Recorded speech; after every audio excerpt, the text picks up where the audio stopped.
Every morning when you awaken, you make a fundamental choice that determines the entire trajectory of your day, your week, your year, and ultimately your life.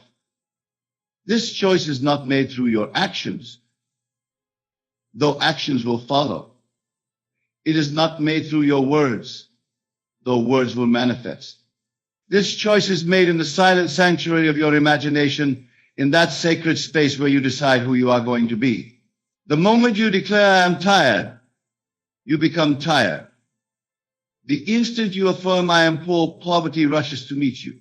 When you persistently assume, "I am unsuccessful," failure becomes your faithful companion. But here is the glorious revelation that changes everything. The moment you dare to assume, "I am prosperous," prosperity begins to reorganize your entire world to match your assumption. You see, your imagination is not some whimsical faculty for daydreaming or escaping reality. Your imagination is the very workshop of creation itself. It is the divine power by which worlds are formed and lives are transformed. When you imagine, you are not pretending or fantasizing. You are literally creating. Every great invention, every magnificent work of art, every revolutionary discovery, every beautiful relationship, and every successful enterprise began as an imaginal act in someone's consciousness. The airplane was flying in the Wright brothers' imagination long before it soared through the physical sky. The masterpiece lived in Michelangelo's mind before he ever touched chisel to stone. The fortune existed in Carnegie's consciousness before it ever appeared in his bank account. But most people live their lives completely unconscious of this tremendous power that dwells within them. They imagine haphazardly, carelessly, fearfully. They imagine what they do not want with the same intensity that they should imagine what they do want. They replay their failures, rehearse their fears, and wonder why these very things continue to manifest in their experience. They have reversed the proper order of creation. Instead of imagining first and then experiencing, they experience first and then imagine more of the same. This is the great misunderstanding that keeps humanity in bondage to circumstances that they themselves have created. Tonight, I am here to restore you to your birthright, to awaken you to the recognition of your own divine nature, how to teach you how to consciously use this power that you have been unconsciously using all your life. The law of assumption is operating in your life whether you know it or not. Whatever you assume to be true about yourself, others, and your world will inevitably manifest in your experience. This is not a theory to be debated or a philosophy to be discussed. This is the fundamental law by which your entire life operates, and it operates with mathematical precision. When I speak of assumption, I am not speaking of positive thinking or wishful hoping. I am speaking of a deep, persistent, unwavering conviction about the nature of reality. An assumption is a state of consciousness that you inhabit so completely that it becomes your natural way of being. It is not something you do occasionally when you remember to be positive.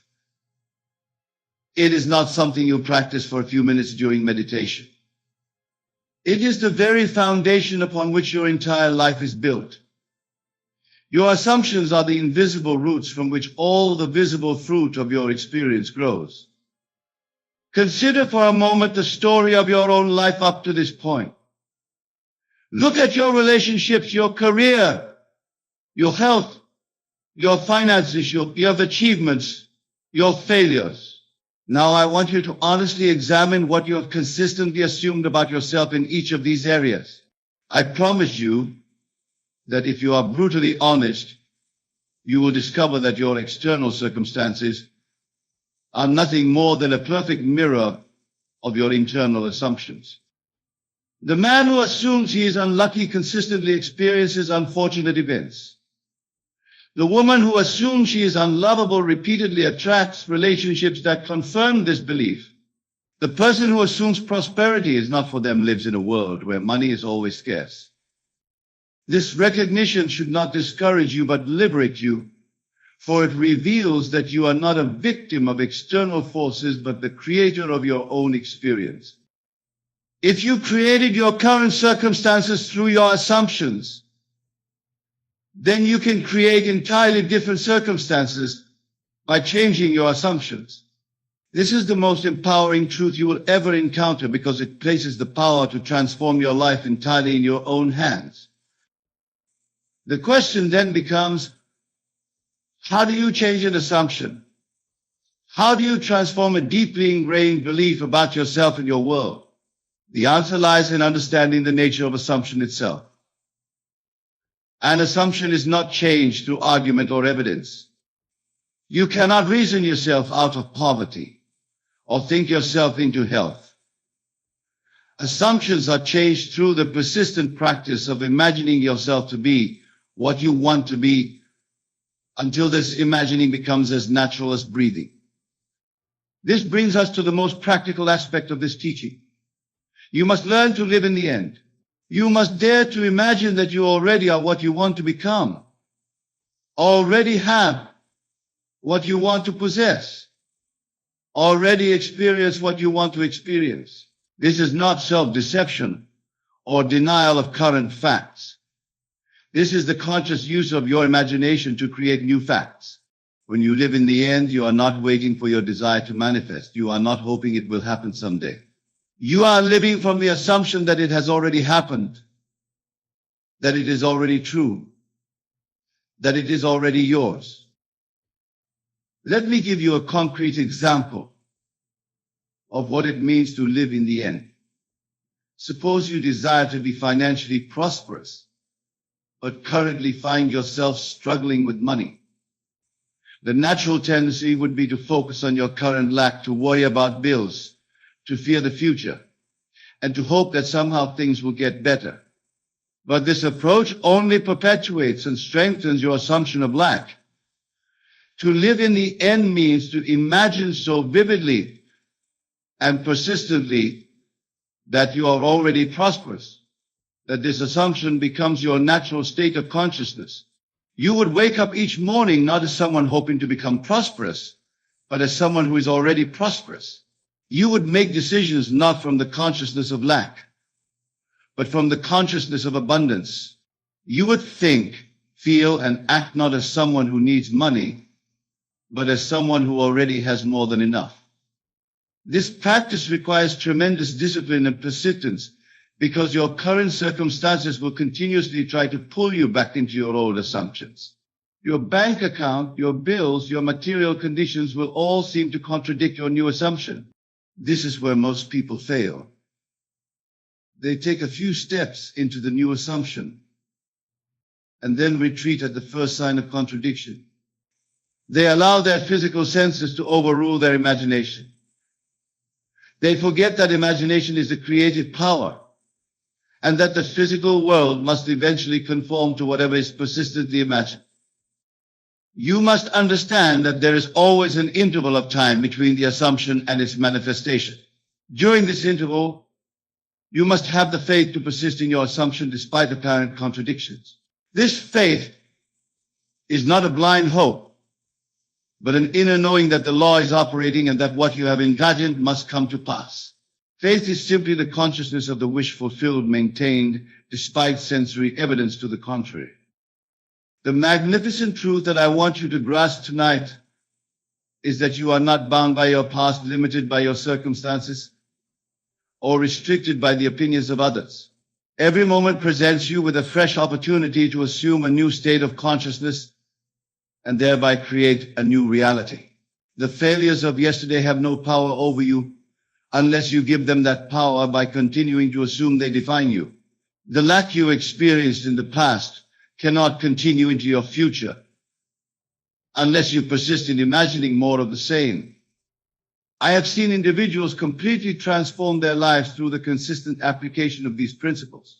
I have witnessed the poor become wealthy, the sick become healthy, the lonely find love, and the unknown become famous. But in every case, the transformation began with a change in assumption. They stopped accepting their current circumstances as permanent and began to imagine themselves differently. They stopped being victims of their conditions and became conscious creators of their experience.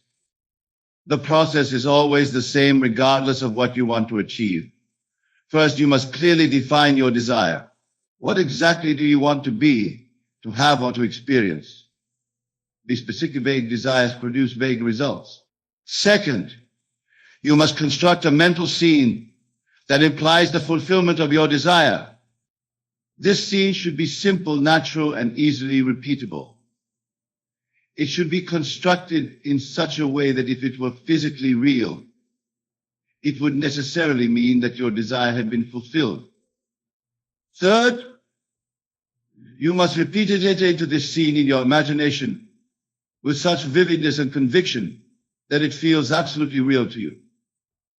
You must see what you would see, hear what you would hear, and feel what you would feel if your desire were already a physical reality. But the most crucial element in this entire process is the feeling of the wish fulfilled. It is not enough to merely visualize. You must feel yourself to be what you want to become. You must experience the emotional satisfaction of having your desire fulfilled. This feeling is the secret of creation. When you can genuinely feel yourself to be prosperous, you are prosperous in consciousness, and what is true in consciousness must manifest in experience. When you can authentically feel yourself to be loved, you are loved in consciousness, and this inner state will attract the corresponding outer experience. Many people fail in their attempts to apply these principles because they approach them mechanically. They go through the motions of visualization without ever actually experiencing the feeling of fulfillment. They imagine having what they want while simultaneously feeling the lack of it. This contradictory approach cancels out their efforts and produces no results. You must learn to completely surrender to the imaginal experience. You must be willing to let go of your awareness of current circumstances and fully inhabit the reality of your fulfilled desire. This surrender requires a kind of mental flexibility that many people have lost through years of rigid thinking. You must become like a child again, capable of being completely absorbed in an imaginary game. When a child plays house, they are not pretending to be a parent. They are a parent in their own consciousness. When they play store, they are not imitating a shopkeeper. They become a shopkeeper in their imagination. This complete identification with the imagined state is what you must recapture if you want to transform your life. The beautiful thing about this law is that it works with absolute consistency. It does not discriminate based on your background, education, connections, or current circumstances. It responds only to your assumptions. The person born into poverty can become wealthy through the proper use of imagination. The person with limited education can become wise and successful through the persistent assumption of wisdom and success. The person who has experienced only failure can achieve magnificent success by daring to assume success as their natural state.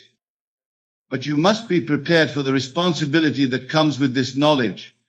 Once you understand that you are the creator of your experience, you can no longer blame others for your circumstances. You cannot point to your past, your parents, your society, or your conditions as the cause of your problems. You must accept full responsibility for everything in your life because you have been creating it all through your assumptions, consciously or unconsciously. This responsibility is actually liberating because it means you have the power to change anything you do not like about your life. If you created your current circumstances through assumption, you can create different circumstances through new assumptions. The key is consistency and persistence. You must be willing to persist in your new assumption long enough for it to harden into fact. Most people give up too quickly. They try the law for a few days or weeks and then abandon it when they do not see immediate results. They do not understand that assumptions, like seeds, require time to germinate and grow into visible manifestations. The farmer who plants corn does not expect to harvest it the next day. He waters the ground, trusts the process, and waits for the natural unfolding of his crop. You must approach your assumptions with the same patience and persistence. During the period between assumption and manifestation, you must maintain your inner conviction regardless of external appearances. This is the test of your faith and the measure of your understanding. Anyone can believe when everything is going well and circumstances support their beliefs. But the true student of this law learns to maintain their assumption even when everything seems to contradict it. This is the difference between those who succeed and those who fail. Let me tell you about the nature of resistance that you will inevitably encounter.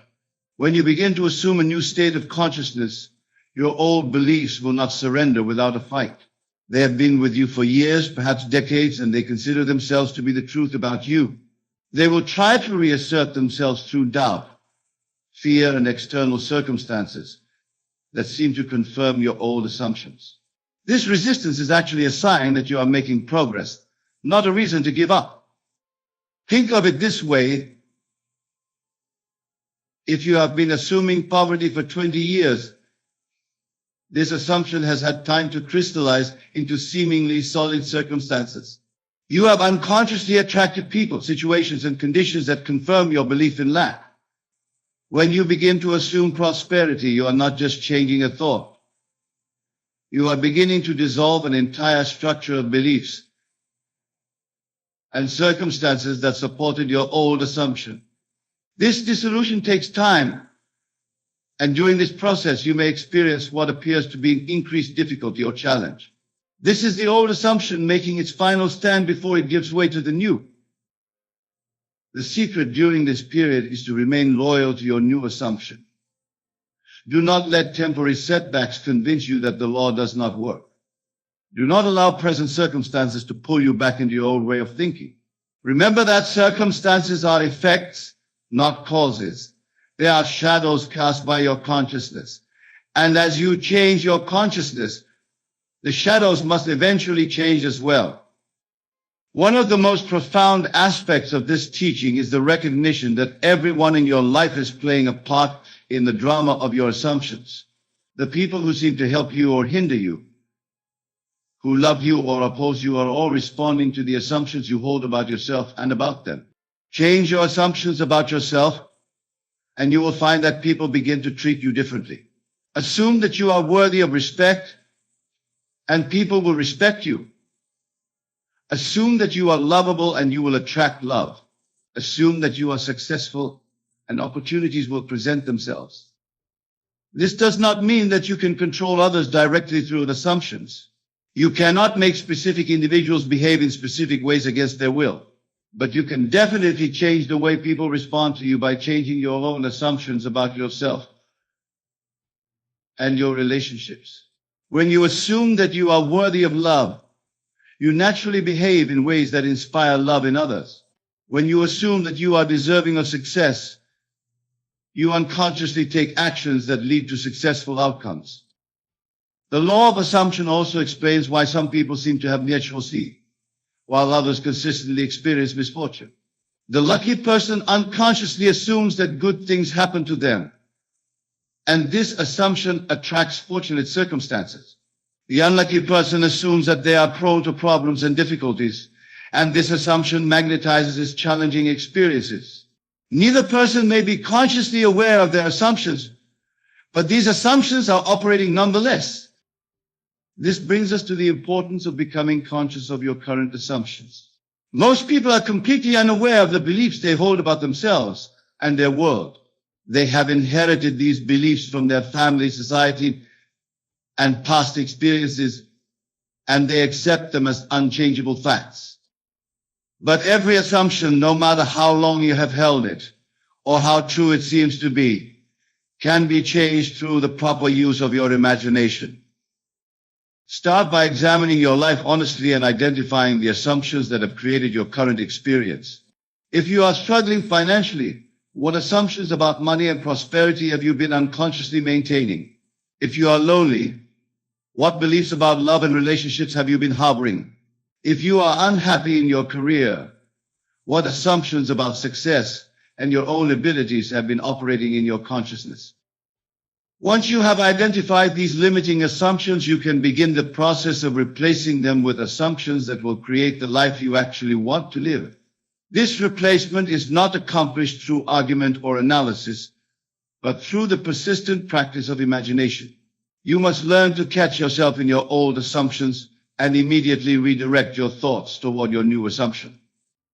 For example, if you catch yourself thinking, "I never have enough money," you must immediately replace this thought with, "I always have more than enough money for everything I need and want."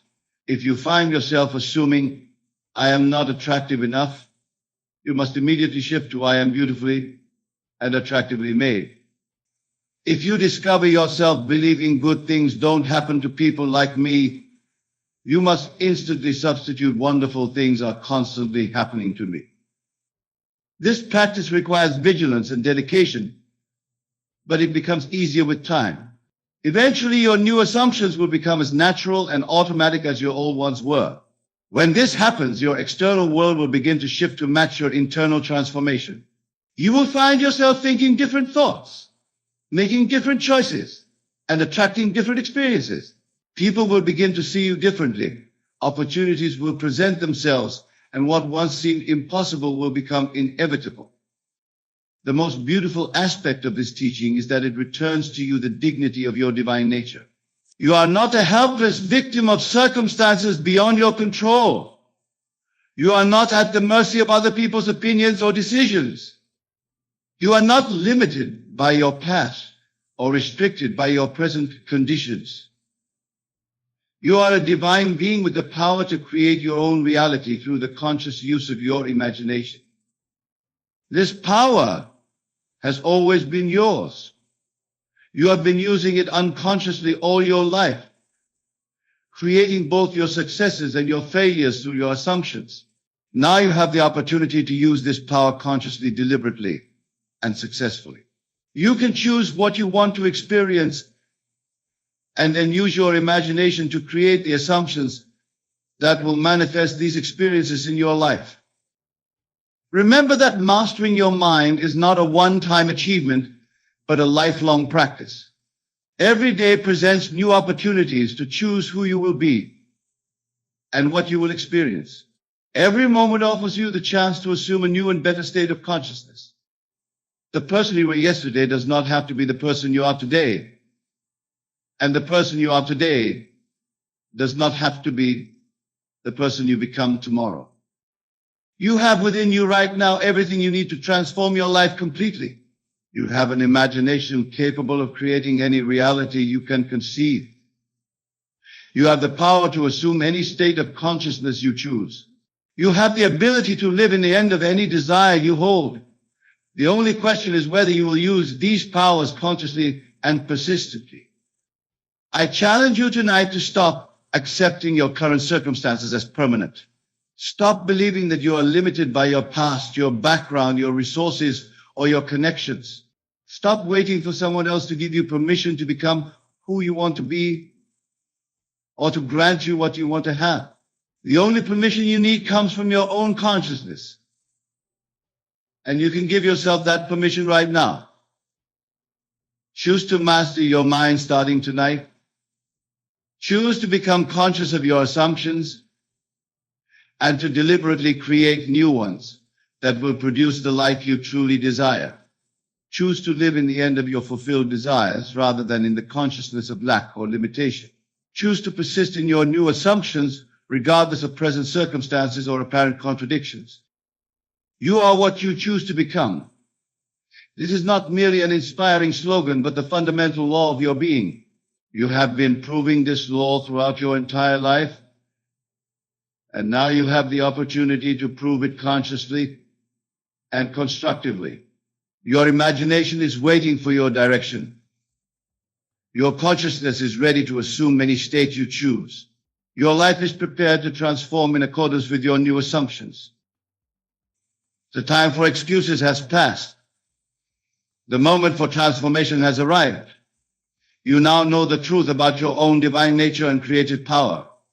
You understand how the law of assumption operates and how to use it to manifest your desires. You have been given the keys to the kingdom of your own consciousness. The only question that remains is what you will choose to do with this knowledge. Will you continue to live unconsciously, allowing random assumptions to create random experiences in your life? Or will you step into the fullness of your creative power and begin to consciously direct your imagination toward the creation of a life that thrills and satisfies you. The choice is yours, and you must make it now. For even choosing not to choose is itself a choice that will create its own consequences in your experience. I am here tonight to tell you that you can have the life you want. You can be the person you have always dreamed of becoming. You can experience the love, success, prosperity, health, and happiness that you desire. But you cannot have these things while continuing to assume that you cannot have them. You must be willing to let go of your old assumptions about limitation and embrace new assumptions about your unlimited potential. This transformation begins in your imagination and spreads outward into every aspect of your life. It starts with a decision to assume that you are already what you want to become, and then to persist in this assumption until it becomes your natural state of consciousness. From this new state, you will think new thoughts, feel new feelings, make new choices, and take new actions. These will attract new people, create new opportunities, and manifest new circumstances that match your new assumption about yourself. The law is perfect, and it is operating right now as I speak these words. Your consciousness is creating your tomorrow through the assumptions you hold tonight. What will you choose to assume? What will you dare to imagine about yourself and your future? What reality will you create through the divine power of your own imagination? You are the master of your mind, the creator of your experience, and the author of your own story. You are what you choose to become, and the power to choose is always in your hands. Use it wisely. Use it consciously. Use it persistently. Use it now.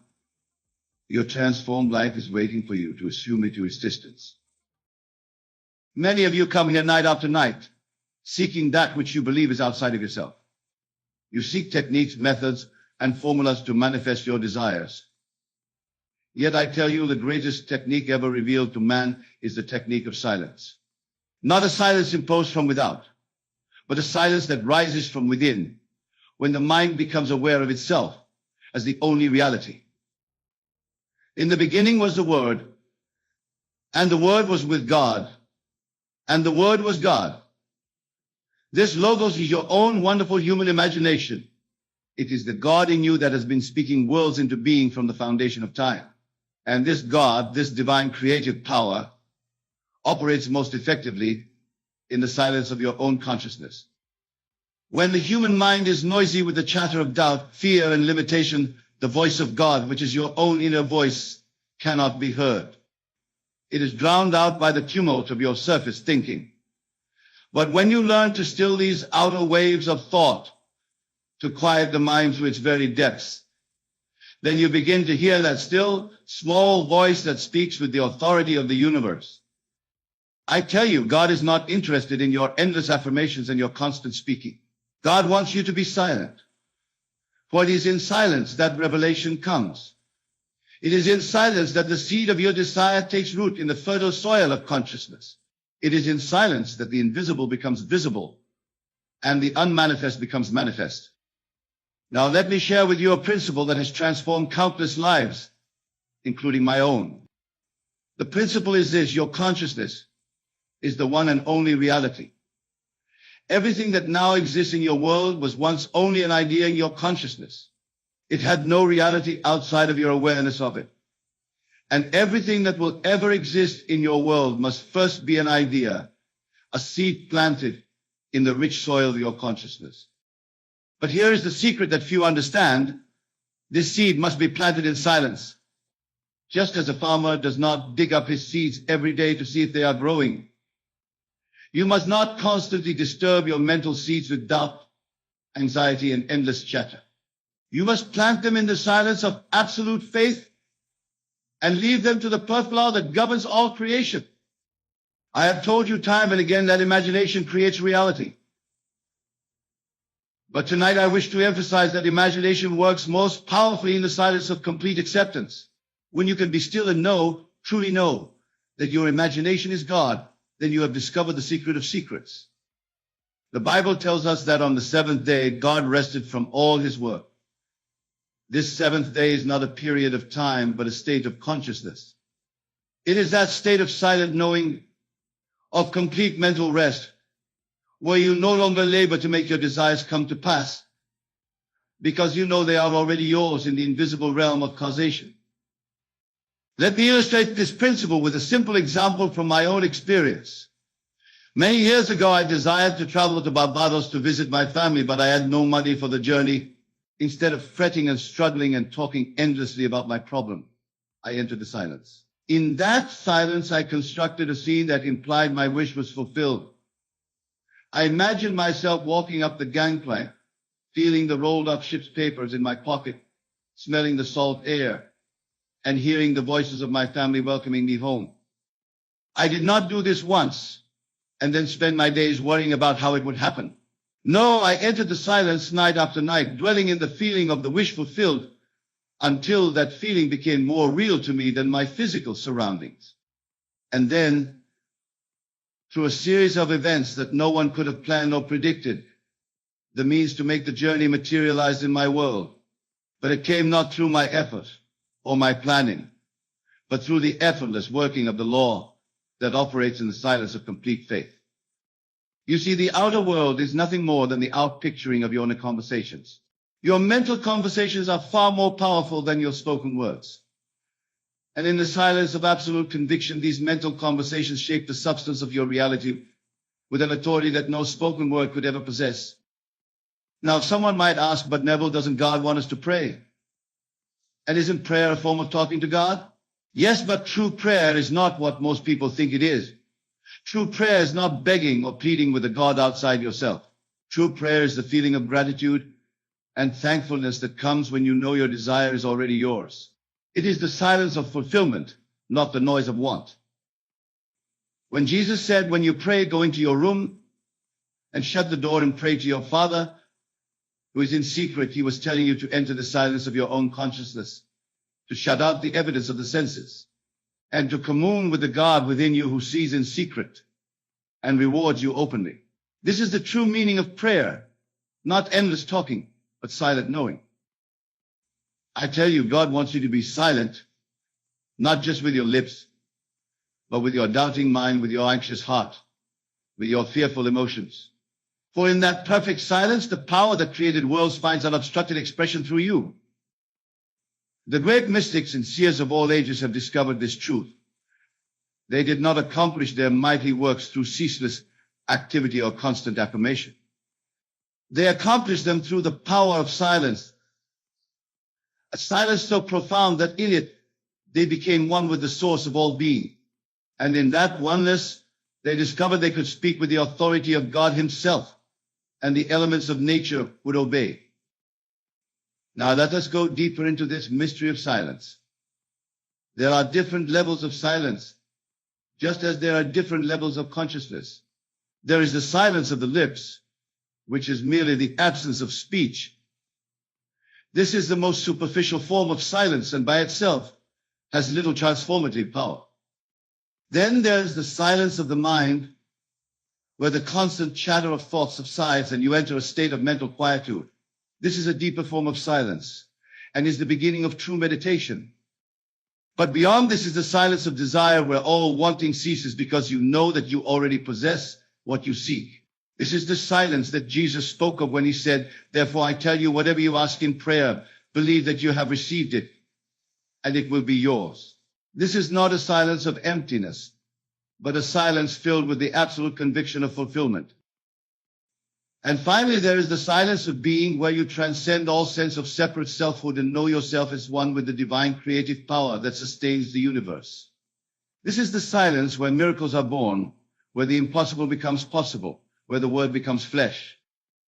I want to emphasize that this silence is not a passive state. It is the most active, most powerful state you can enter.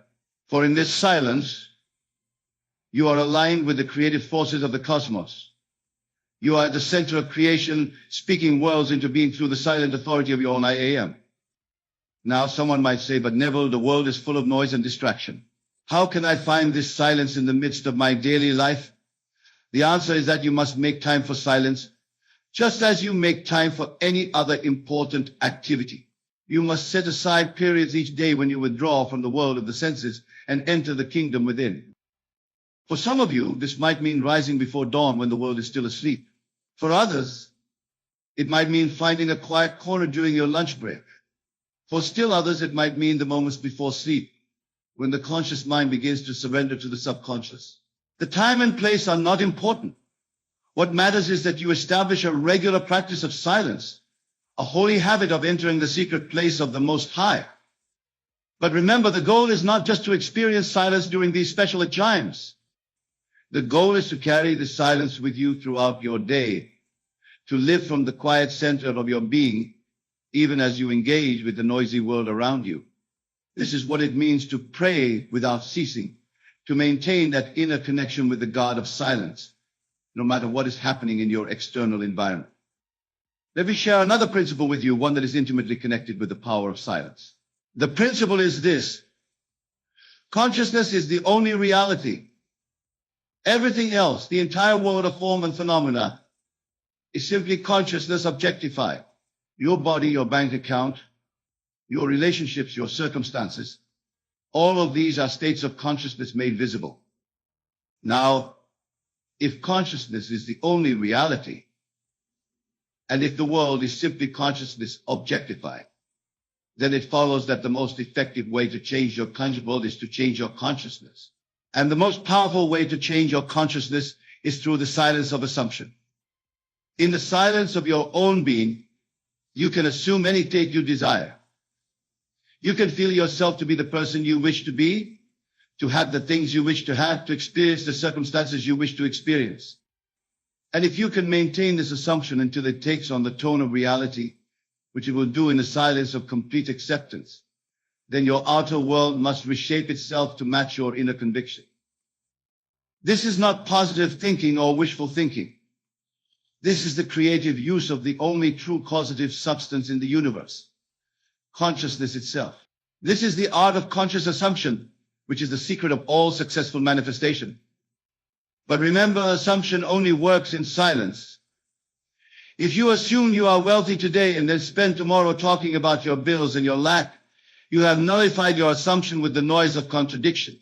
If you assume you are healthy and then continually discuss your symptoms with others, you have drowned out the silence of healing with the clamor of complaint. This is why God wants you to be silent. Not to deprive you of expression, but to empower your expression with the force of unshakable conviction. For what you proclaim in silence, in the depths of your consciousness, will always carry more creative power than what you proclaim with your lips. Now, I know some of you may be thinking, but Neville, I have tried to be silent. I have tried to assume my wish fulfilled, and yet nothing has changed in my world. To you, I say, check your silence. Is it truly the silence of knowing, or is it merely the silence of hoping? For there is a world of difference between the two. The silence of hoping says, I am assuming my desire is fulfilled, and I hope it will materialize in my world. This is not true silence, for it contains within it the noise of doubt and uncertainty. The silence of knowing says, I am what I have assumed myself to be, and the outer world has no choice but to reflect my assumption. This is the silence that moves mountains. Remember the words of Job, you will decree a thing, and it will be established unto you. But this decree is not made with the lips or even with the conscious mind. It is made in the silence of complete acceptance, where your wish is fulfilled not as a future possibility, but as a present fact. Let me tell you a story that illustrates this principle. A woman came to me some years ago in dire financial straits. She had lost her job, her savings were depleted, and she faced eviction from her apartment. She had tried everything, applying for jobs, borrowing from friends, even praying in the conventional sense, but nothing had worked. I told her, the solution to your problem is silence. Not the silence of inaction, but the silence of absolute knowing. I instructed her to construct a scene that would imply her financial problems were solved. In her case, it was a scene where she was telling a friend how wonderfully things had turned around, how she now had more than enough money to meet all her needs. I told her to enter this scene each night as she fell asleep, to feel its reality, to hear the words coming from her own lips, to see the joy on her friend's face. But I also gave her a stern warning. During the day, be silent about your problem. Do not discuss it. Do not complain about it. Do not even think about it if you can help it. Maintain the silence of one who knows their prayer is already answered.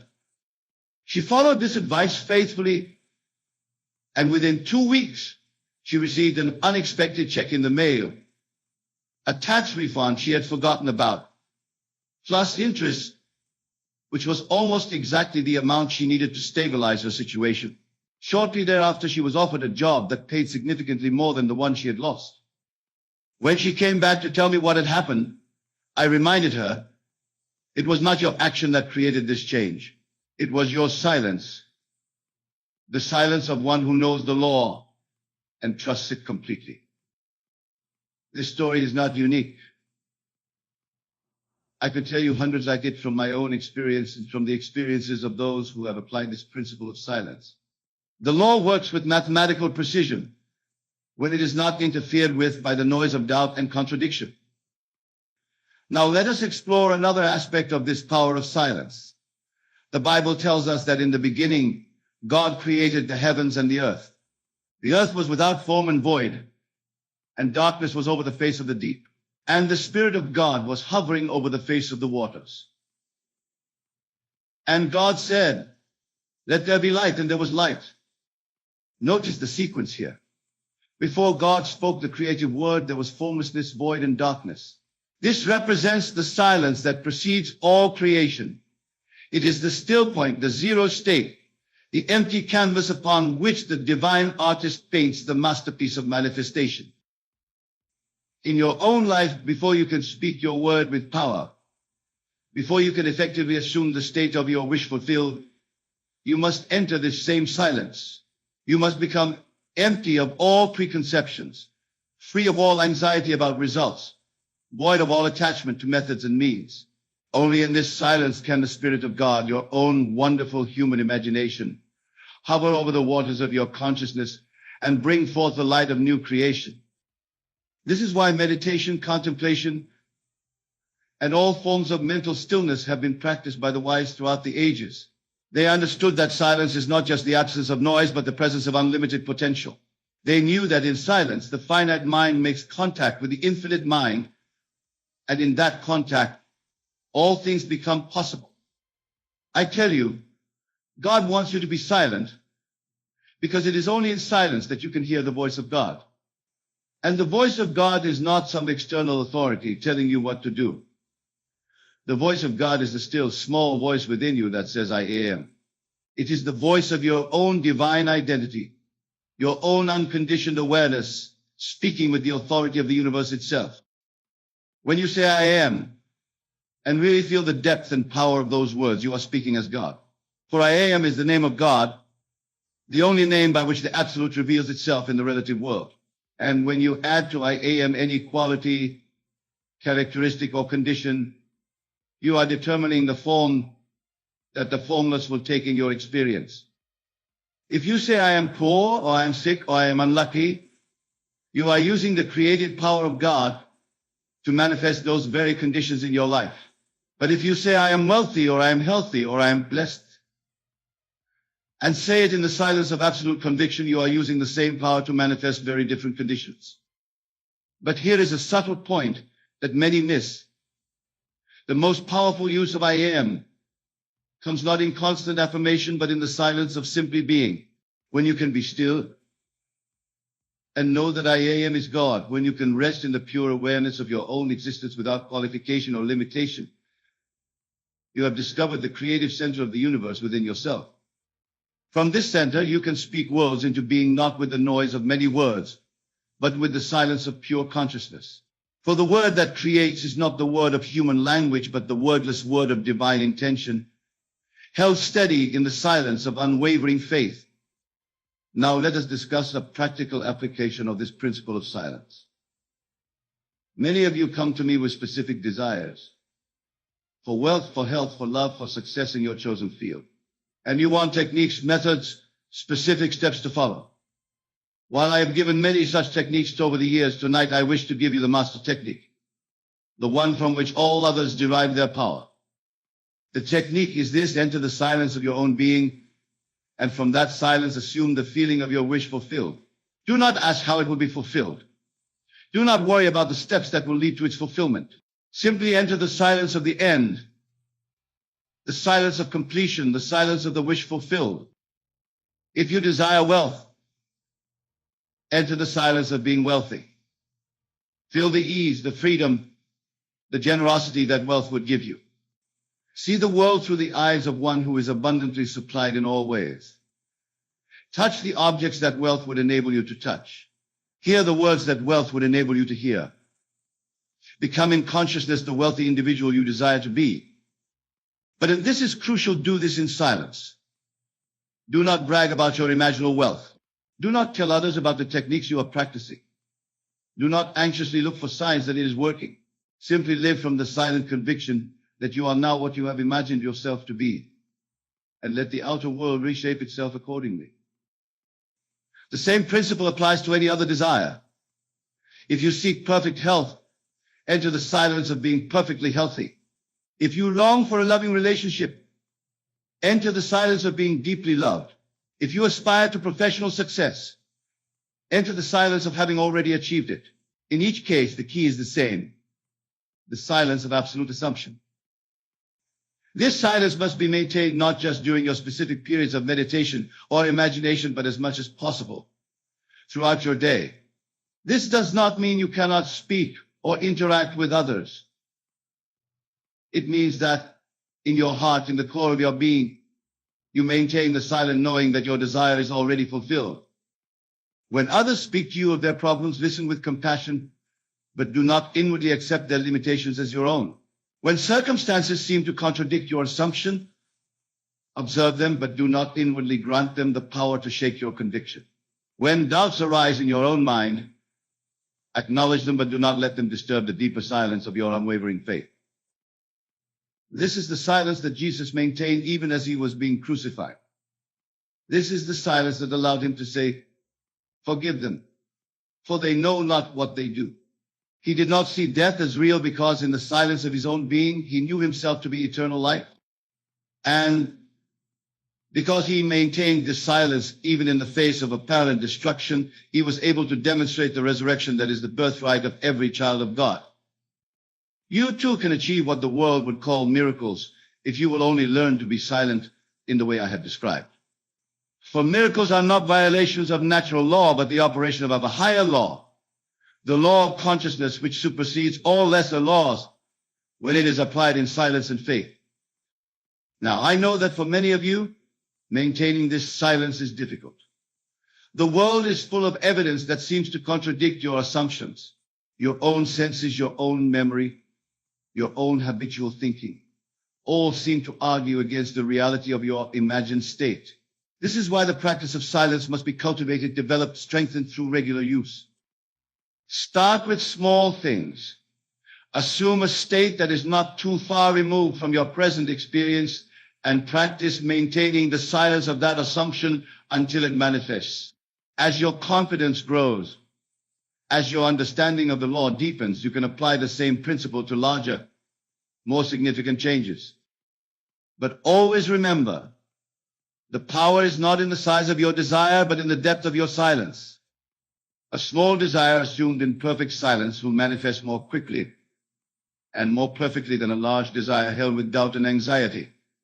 Master the art of silence with the little things, and the big things will take care of themselves.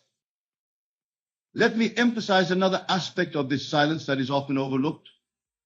The silence I am speaking of is not a passive, inactive state. It is not about doing nothing in the outer world. You should continue to take the actions that your position in life requires. If you have a job, perform it to the best of your ability. If you have responsibilities, fulfill them conscientiously. If opportunities present themselves, explore them with enthusiasm. The silence is in your consciousness, in your inner conviction, in your mental and emotional attitude toward yourself and your world. It is perfectly possible, indeed, it is essential to combine outer activity with inner silence. This is what Jesus meant when he advised us to render unto Caesar the things that are Caesar's, and unto God the things that are God's. Caesar represents the world of effects, the outer realm of form and circumstance. God represents the world of causes, the inner realm of consciousness and imagination. By maintaining silence in the realm of causes, by knowing without doubt or contradiction that you are what you have imagined yourself to be, you imbue your actions in the realm of effects with transformative power. This is why two people can perform exactly the same actions and get completely different results. One acts from the noise of anxiety and limitation, while the other acts from the silence of confidence and fulfillment. Though their outer movements may be identical, the consciousness behind those movements is worlds apart, and the results reflect this difference. Now, someone might ask, but Neville, if God wants me to be silent, why do you speak? Why do you give lectures and write books? Isn't this a contradiction? The answer is that my speaking comes from silence. It is not the noise of personal opinion or intellectual speculation. It is the overflow of that deeper silence where I know myself to be one with the divine creative power. And I speak not to convince you through argument, but to awaken in you the memory of what you already know in the silence of your own being. For you see, you are God, not in some abstract metaphorical sense, but in the most literal, most immediate way possible. The I am consciousness that reads these words right now is the same I am that spoke light into existence at the dawn of creation. It is the same I am that parted the Red Sea, that stopped the sun in Gibeon, that raised the dead and healed the sick through the body of Jesus. The only difference between you and these manifestations of divine power is that they knew their true identity in the silence of absolute conviction, while you have forgotten yours in the noise of sensory evidence and social conditioning. My purpose in speaking is not to give you something you lack, but to remind you of something you already possess, the power of silence, the power of I am, the power of God himself expressing through your own wonderful human imagination. When you truly grasp this truth, not intellectually, but in the silence of your own being, you will understand why God wants you to be silent. It is not to diminish your expression, but to ensure that when you do express, you do so with the authority of one who knows they are speaking as God. For only words born in silence carry the power to create worlds. Let me share one more principle with you before we conclude tonight's discussion. The principle is this: the state of consciousness from which you view the world determines what you see and experience in the world. If you view the world from a state of lack, you will see evidence of lack everywhere. If you view it from a state of abundance, you will see evidence of abundance everywhere. The world itself does not change, but your perception of it, and consequently your experience of it, changes completely. This is why it is so important to enter the silence of the wish fulfilled. For in that silence you have the old world not as it appears to be, but as it must become to match a new state of consciousness. And since consciousness is the only reality, the world has no choice but to rearrange itself to reflect your silent assumption. Remember the words of William Blake: if the doors of perception were cleansed, everything would appear to man as it is, infinite. The silence I am speaking of cleanses the doors of perception. It removes the dust and grime of leaking beliefs, fearful projections, and past disappointments, allowing you to see the infinite potential that has always been there.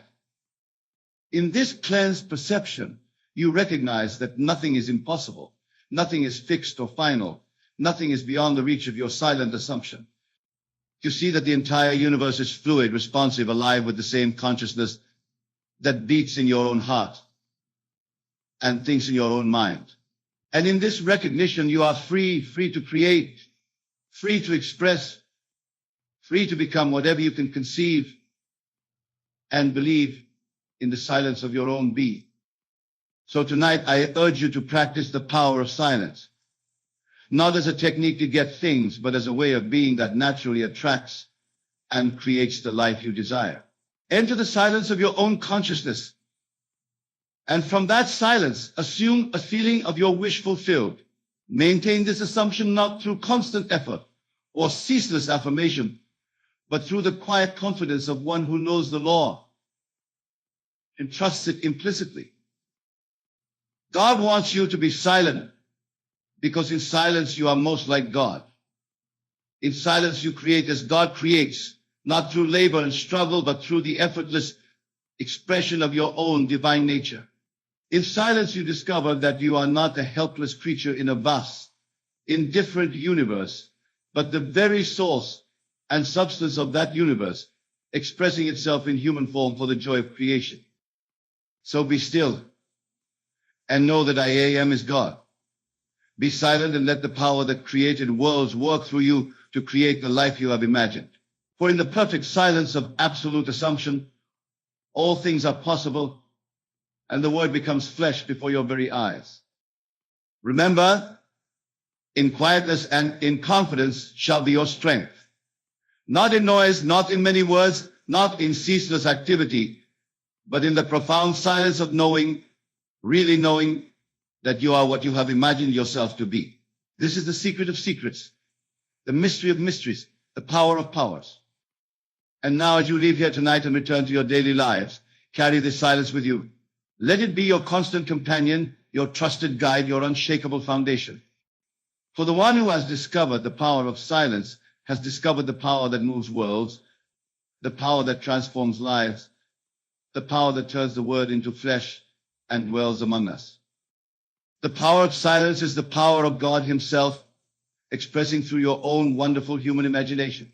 Use it wisely, use it lovingly, use it confidently, and watch as the invisible becomes visible and the impossible becomes possible in ways that no one, including yourself, could ever have planned or predicted. For this is the promise of the ages, the testimony of the prophets, the secret taught by Jesus to his closest disciples. The kingdom of God is within you. And this kingdom is entered not through much speaking, but through the perfect silence of one who knows that I am is the name of God, and that this I am is your own true identity now and forever. Thank you, and good night. You are not here to conform to the world.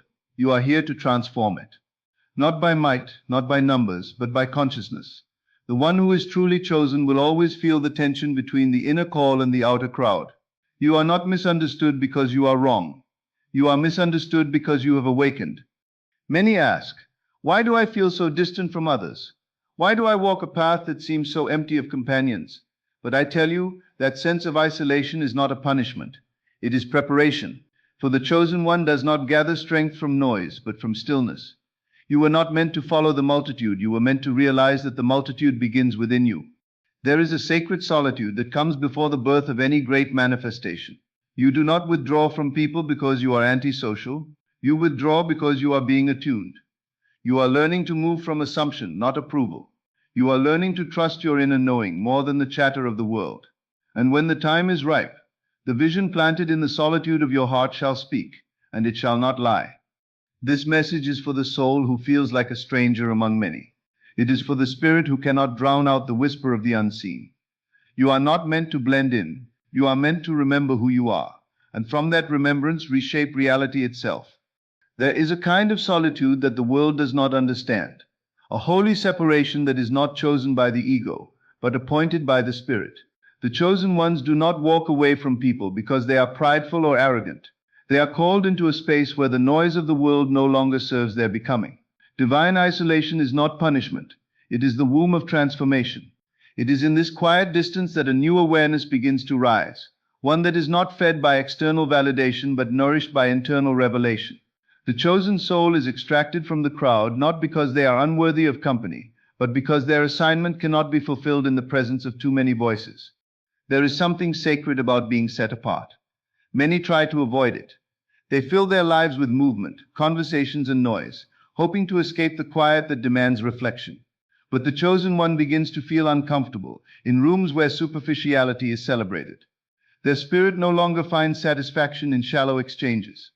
Their presence begins to feel heavy for others, not because they are trying to be intimidating, but because their vibration exposes what is hidden. It's not always rejection, it is resistance. People sense the difference, and that difference, even when unspoken, creates a barrier. The chosen one doesn't need to say a word. Their energy speaks before their mouth opens. And for those who are not ready, that silence feels like thunder. This isolation is not accidental. It is by design. The divine does not raise up a voice for generations in the middle of a crowd. The greatest movements begin in caves, in deserts, in lonely places. There is a stripping away that takes place in seclusion, a refining of motives, a realignment of vision, a breaking of attachments that once defined the self.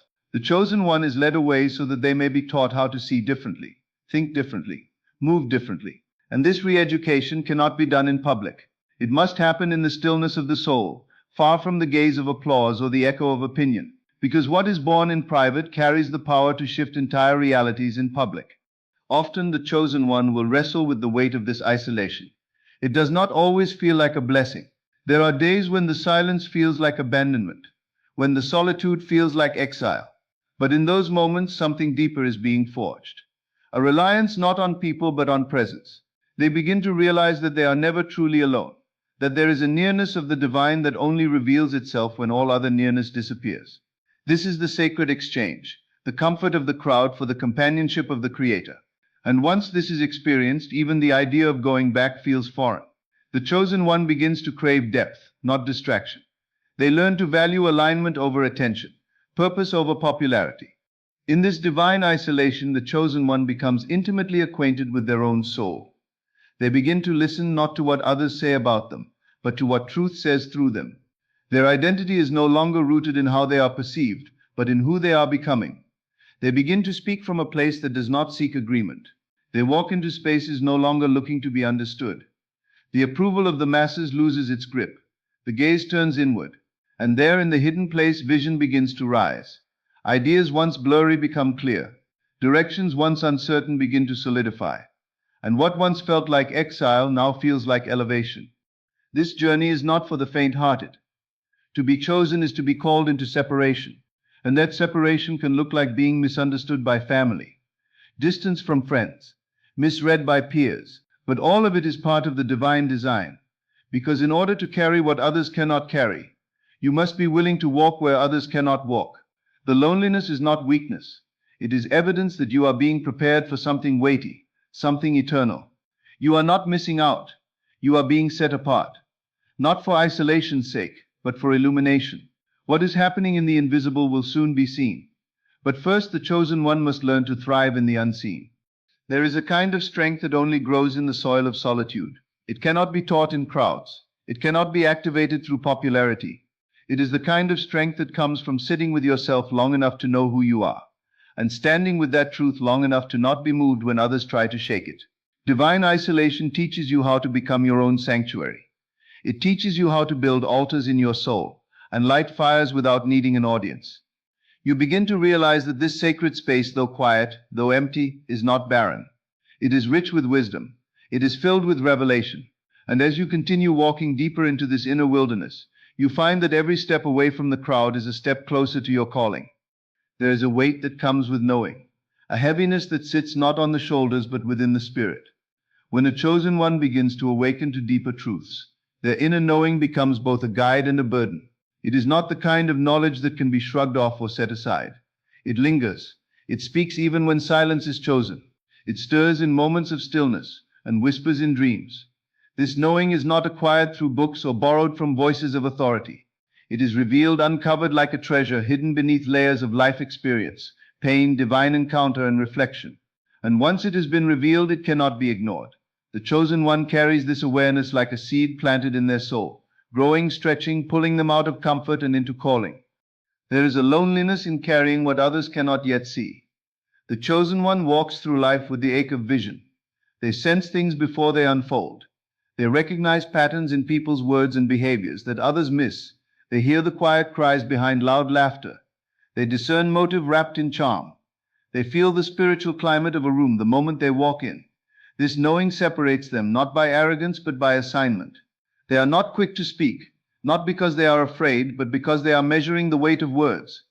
They've learned that not every truth can be shared, and not every ear is ready to hear what their spirit sees. There is restraint in them, not silence. There is patience, not hesitation.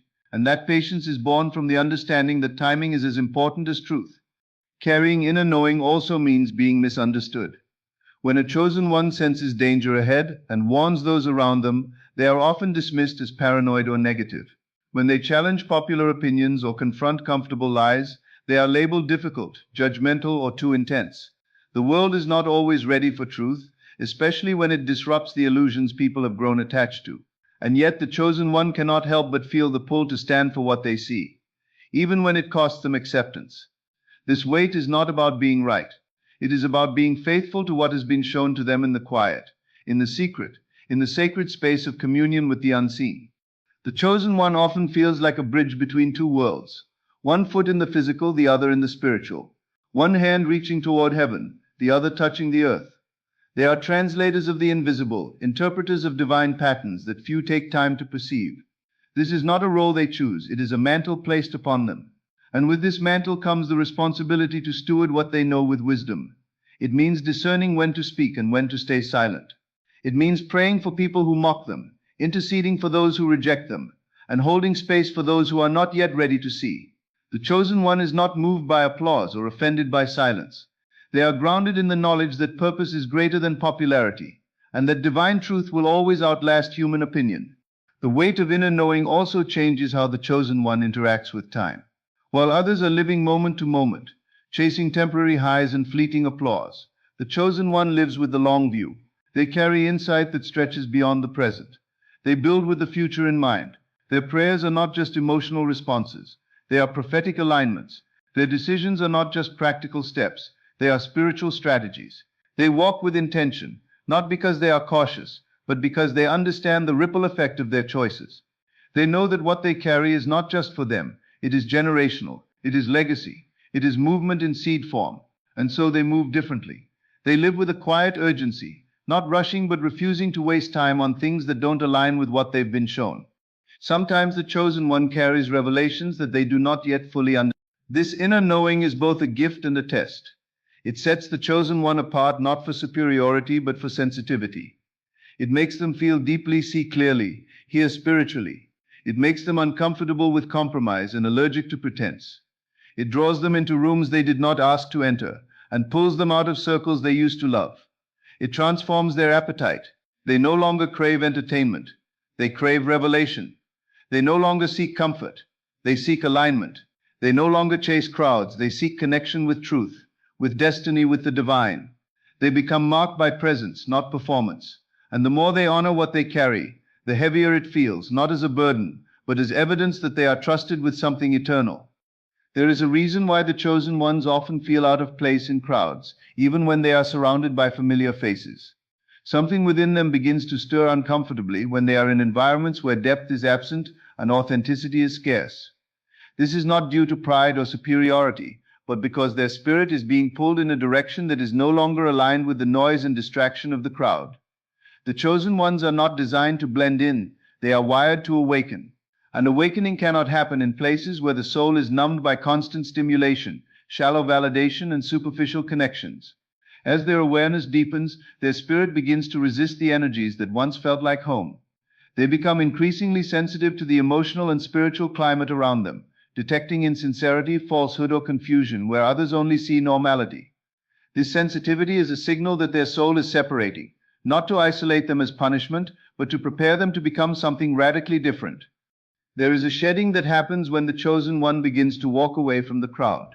The voices that once affirmed them no longer have the same weight. The environments that once comforted them now feel constricting. The activities that once brought pleasure now seem meaningless. Something sacred is happening beneath the surface, an unraveling of attachments that no longer serve their divine purpose. The soul begins to crave something more, a higher resonance, a deeper truth, a stronger connection with the eternal. And in this craving, the chosen one starts to pull away, not to be alone for the sake of solitude, but because they are being called into a deeper level of alignment that the crowd cannot accommodate. The multitude thrives on sameness, but the chosen one is marked by difference. The crowd fears silence, but the chosen one is being taught to dwell in it. The crowd seeks affirmation from others, but the chosen one is being trained to live from inner conviction. The chosen one's separation is not just physical, it is spiritual. They may still be in rooms with others, but their soul begins to detach from the need to be understood or accepted. They no longer feel the urge to explain their choices or defend their evolution. They are no longer interested in arguments or debates designed to protect old paradigms. Their vision has shifted. They are no longer just seeing with natural eyes, they are perceiving with spiritual insight. And because of this, the crowd starts to feel foreign. Not because the people are evil, but because the chosen one's frequency has changed. The vibration of the crowd can no longer hold the weight of what is forming inside of them. The more they obey the divine prompting within, the more they are led into solitude. And in that solitude, clarity begins to emerge. Not the clarity that comes from others' opinions, but the clarity that is born in communion with divine presence. There is a profound discomfort that can accompany this separation. The chosen one may mourn relationships that once felt like destiny. They may grieve the loss of routines that once gave structure to their identity. But underneath the grief is a gentle knowing, a whisper that says you were never meant to stay where you started. The crowd represents what is comfortable, what is common, what is predictable. But the chosen are not called to live predictable lives. They are called to create pathways that have never been walked before. And creating those pathways requires spiritual focus, emotional discipline, and unwavering faith, qualities that can only be developed in the wilderness, not in the crowd. In the wilderness, the chosen one learns to hear the voice that is often drowned out by noise. In the wilderness, they are stripped of distractions until all that remains is the raw, unfiltered truth of who they really are. This separation from the crowd is also necessary, because the chosen one carries a message or a mission that cannot be compromised by popular opinion. If they stayed in the crowd, they would be tempted to dilute their message, soften their convictions, or trade authenticity for applause. But in isolation, there is no one to perform for. There is no need to impress, only the invitation to become, and in becoming, they develop a kind of spiritual authority that does not depend on numbers, likes, or followers. It is the authority that comes from knowing who they are, whose they are, and why they were sent. This is not something the crowd can give them. It is something that must be revealed in the quiet, carved out through seasons of separation and refinement.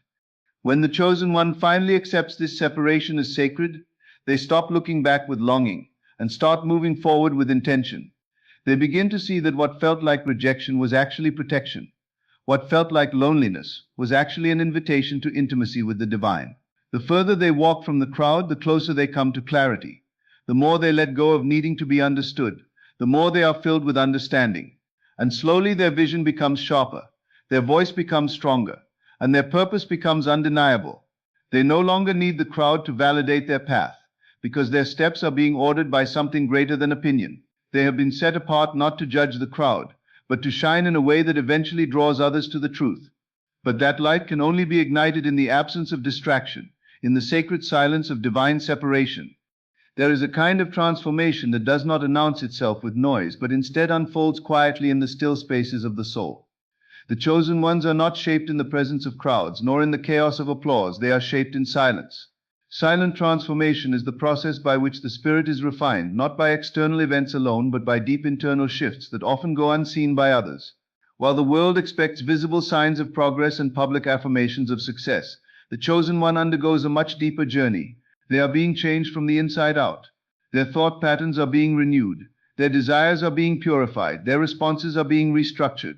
And all of this happens beneath the surface, in the solitude where only divine eyes are watching. This is where true power is born, not in performance but in presence.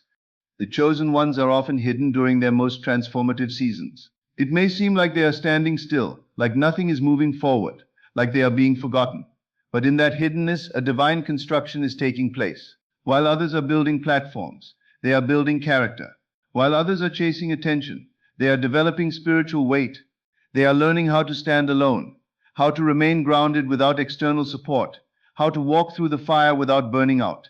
This process is not glamorous. It does not earn applause, but it prepares them for the responsibility of influence that will later be placed on their shoulders. The strength required to carry destiny must be forged in silence, because noise creates distraction, but silence fosters depth. The deeper the foundation, the higher the building can rise, and the chosen one is being built for height. Silent transformation also teaches the chosen one how to detach from false identities.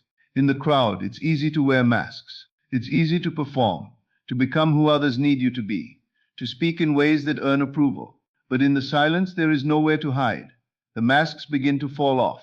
The ego begins to weaken.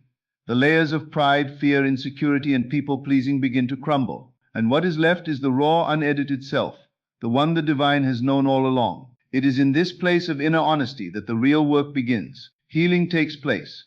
Forgiveness becomes real. The chosen one begins to confront wounds they had buried, beliefs they had accepted, and lies they had lived by.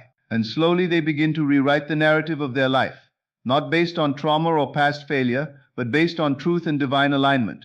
This is not a momentary shift. It is a deep reprogramming of the soul. The world often looks for outward signs of transformation. New jobs, new titles, new relationships. But silent transformation is not about what changes around you. It's about what changes within you. It's about the bitterness that turns into peace, the fear that gives way to boldness, the confusion that is replaced by clarity. It's about how the chosen one begins to respond differently to the same situations. Where there was once anger, there is now patience. Where there was once desperation, there is now surrender. These shifts are not always visible to others, but they are undeniable to the one experiencing them. And over time, these quiet changes begin to build a new reality. The chosen one starts to attract different people, different opportunities, different spiritual assignments, not because they tried to change the outside, but because they allowed the inside to be renewed. This kind of transformation also comes with a cost. It requires the chosen one to let go of familiar comfort zones, to walk away from relationships that no longer reflect their truth, to say no to opportunities that don't align with their purpose. It requires courage to trust what is unseen, and patience to endure what is uncomfortable. There are moments when the process feels endless, when the silence feels suffocating, when the path feels unclear. But even in those moments, the chosen one is being refined. They are learning how to be still and know. They are learning that growth does not need to be loud to be real. They are discovering that the most powerful changes are often the ones no one else sees until the fruit begins to manifest. This silent transformation also becomes the soil for divine wisdom. In the absence of external voices, the chosen one learns to listen to the inner voice, the whisper of intuition, the nudge of divine guidance, the quiet pull toward destiny. They are no longer reactive to circumstances because they are being trained to live from within. This is how discernment sharpens. This is how the chosen one learns to distinguish between what is urgent and what is important, what is noise and what is truth, what is emotional and what is eternal. These are the lessons that cannot be taught in crowds because crowds often echo each other.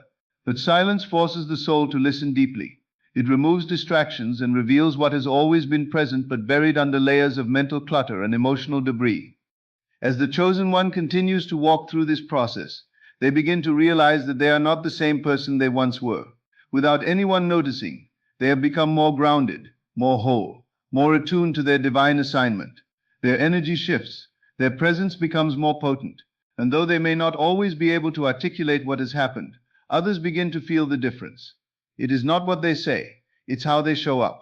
It is not the volume of their voice, it's the weight of their spirit. And all of this is the fruit of a transformation that was born in silence, shaped by solitude, and sustained by surrender. There is an intensity to the spiritual energy carried by the chosen ones that does not always fit into ordinary spaces. They walk with a frequency that often disrupts the environments they enter, not because they seek attention, but because their very presence carries something uncommon. This energy is not aggressive, but it is deeply potent. It's the result of divine encounters, of being refined through pain, tested through seasons of isolation, and molded by revelation. The chosen one does not carry mere charisma. They carry a divine charge, a vibration that can shift the atmosphere, unsettle the dormant, and irritate the spirits that dwell in comfort and deception. This is why they often find themselves misunderstood, avoided, or even resisted by those who cannot discern what they carry. Their energy is not neutral. It has impact. It causes movement. It forces reactions. The spiritual weight they carry is not always seen with natural eyes. To some they may seem quiet, unassuming, or even odd, but beneath the surface, their soul emits an undeniable force. Their very silence speaks. Their presence disrupts demonic operations. Their prayers change the trajectory of situations. Their discernment reveals what others prefer to hide. People may not know why they feel uneasy in their presence, but something within them begins to stir. Sometimes it's conviction. Sometimes it's discomfort. Sometimes it's a longing for truth that has long been buried. The chosen one does not have to declare who they are. Their spirit announces it long before they speak. This kind of energy cannot be contained or manipulated. It flows from a well that was dug in suffering, in surrender, in sacred communion. Because of this intense spiritual presence, the chosen one often finds that others either draw close with admiration or pull away with unexplained discomfort. Relationships can feel strained without clear reason. Invitations may stop coming. Conversations may become awkward. This is not because the chosen one has done something wrong, but because what they carry exposes what others try to hide. They become mirrors, revealing spiritual clutter and unhealed wounds. Their light shines in dark corners, not with judgment but with purity, and that light can be unsettling to those who are not ready to confront their own shadows. Even those who once celebrated them may begin to withdraw, not realizing that their discomfort is not personal but spiritual. The chosen one must learn not to take this personally. They must understand that their energy is designed to cleanse, not conform. This spiritual energy also makes it difficult for them to remain in environments that tolerate mediocrity, compromise, or spiritual laziness. Their soul becomes restless in places where truth is diluted, where faith is replaced with performance, and where growth is sacrificed for popularity. They feel drained in conversations that revolve around gossip, surface-level ambitions, or constant complaining. Their spirit rejects dishonesty, manipulation, and hidden motives. This is not because they are perfect, but because they have been purified. They have walked through the fire of divine correction and emerged with a hunger for authenticity. Anything less than that begins to feel toxic. Their energy no longer matches what once entertained them, what once felt comfortable, what once passed for normal. They are no longer who they used to be, and their spirit refuses to pretend. The energy of the chosen one also carries a protective force. It repels what is not aligned with their purpose. Friendships that are not meant for the next season fall away. Opportunities that would compromise their integrity disappear. Paths that lead to destruction become blocked. Doors close not as rejection but as redirection. This protection is not always pleasant, but it is precise. The chosen one begins to realize that their spiritual vibration is not just drawing what is meant for them. It is also deterring what is dangerous. Their spirit sends a signal to the unseen realm, a declaration that says this one is marked. And because they are marked, they are monitored. They are watched. They are covered. The divine does not allow them to linger in places that would dull their light, delay their calling, or damage their soul. This energy also carries authority. The chosen one may not always realize it, but when they speak, things shift. When they pray, things break. When they worship, atmospheres change. They do not always feel powerful, but power flows through them. It is not a power of domination. It is a power of alignment. When they speak what heaven is saying, their words carry weight. When they move in obedience, their steps cause ripple effects. When they lay hands, healing begins. This authority was not earned through titles, positions, or platforms. It was birthed through obedience in the wilderness, trust in the silence, and faith in the unseen. The world may overlook them, but the spirit realm knows them. Heaven responds to them. Hell fears them, not because of who they are in the flesh, but because of what they carry in their spirit. They must be careful, though, not to misuse this energy. They must remain humble, teachable, and aligned. The same energy that heals can harm if it is filtered through bitterness or pride. The chosen one is constantly being refined, not to diminish their light, but to ensure it remains pure. They must steward their energy with wisdom, understanding that not every room deserves their presence, not every battle requires their involvement, not every conversation needs their voice. They are not called to be everywhere, because their energy is sacred. It is meant to be poured where it will produce fruit, not where it will be drained or wasted. They are walking vessels of divine power, and every step they take is a step charged with purpose. There is a sacred timing on the life of the chosen one that does not follow the world's clock.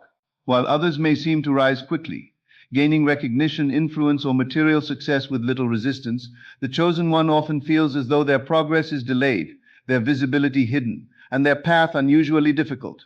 But this delay is not punishment, it is preparation. The chosen one's timeline is not governed by convenience, but by divine precision. Their growth must be rooted before their elevation can be trusted. Their character must be forged before their calling can be released in fullness. Every delay is a layer of preparation. Every pause is protection from premature exposure. They are not being overlooked, they are being developed. Their time will come, but it will come when their foundation is strong enough to hold the weight of what is destined for them. There are seasons when the chosen one is ready in their desire, but not yet ready in their discipline. Their heart may burn with passion to serve, to lead, to influence, but there are still patterns, emotions, and thoughts that must be refined. Divine timing is not just about what happens, but about when it happens. A good thing at the wrong time can become a burden instead of a blessing.